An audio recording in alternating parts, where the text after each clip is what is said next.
Bonjour, c'est Fabien. Dans cette vidéo, je partage avec vous comment utiliser la fonction unique dans Excel. Donc pour ça, je vais utiliser le tableau qui se trouve ici, composé de deux choses, le prénom et à côté du prénom, est-ce que cette personne a procédé à un achat ou non. Donc l'objectif, ça va être d'extraire les informations de ce tableau avec la fonction unique. Ça équivaut donc à la possibilité de supprimer les doublons, sauf qu'ici, on va pouvoir le faire directement avec la fonction.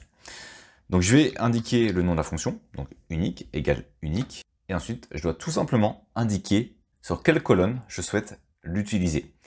Je vais choisir cette première colonne, donc qui va aller de A2 à A13. Alors ici ça m'a repris le nom puisque c'est un tableau. Et donc on obtient le résultat, voilà, on peut voir que j'ai bien un seul Fabien maintenant alors qu'ici j'en avais deux. On a bien un seul Julien alors que j'en avais deux. Et donc elle remplit parfaitement sa fonction.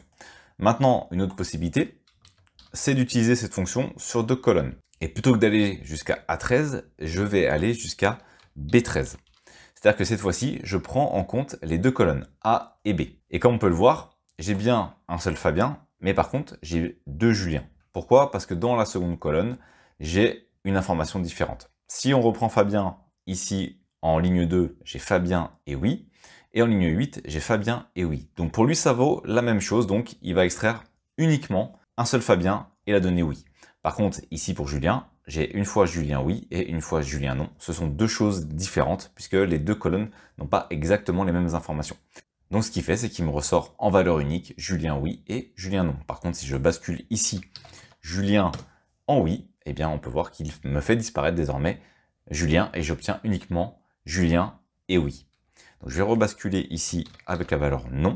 Et on va voir une troisième possibilité qui est relativement intéressante, je trouve, avec la fonction unique. À noter également, donc là, on a l'extraction des données avec la fonction, mais on a également la possibilité d'utiliser quelque chose de très pratique, c'est la fonction trier.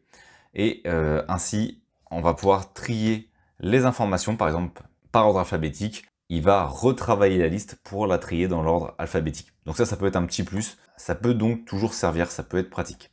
Je vais revenir donc sur mon unique et on va voir une autre fonction, c'est la possibilité de concaténer des informations.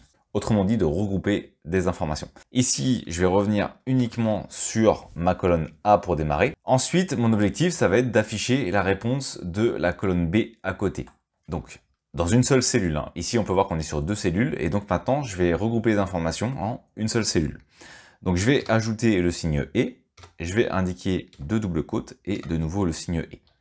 Entre ces deux doubles côtes, je vais tout simplement mettre un tiret, je vais indiquer achat et deux points. Ensuite, je mets un espace et mon objectif, c'est donc ici, j'aurai le prénom qui va s'afficher. Ensuite, j'aurai le tiret, je vais mettre un espace.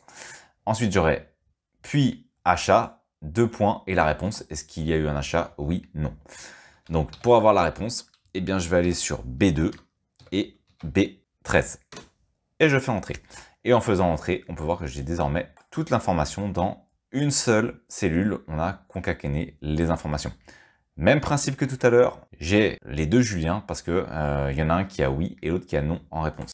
Si je rebascule avec un oui, eh bien on peut voir que j'ai un Julien qui disparaît. Donc c'est une fonction relativement pratique, comme vous avez pu le voir, pour extraire des données sans doublon directement dans Excel. Merci d'avoir suivi cette vidéo jusqu'à la fin. Si cette dernière vous a été utile, vous pouvez la partager ou simplement ajouter un pouce bleu. Cela participe à faire découvrir cette vidéo. Vous pouvez également vous abonner à la chaîne et activer les notifications. Je publie régulièrement du contenu. Merci et je vous dis à bientôt pour une nouvelle vidéo.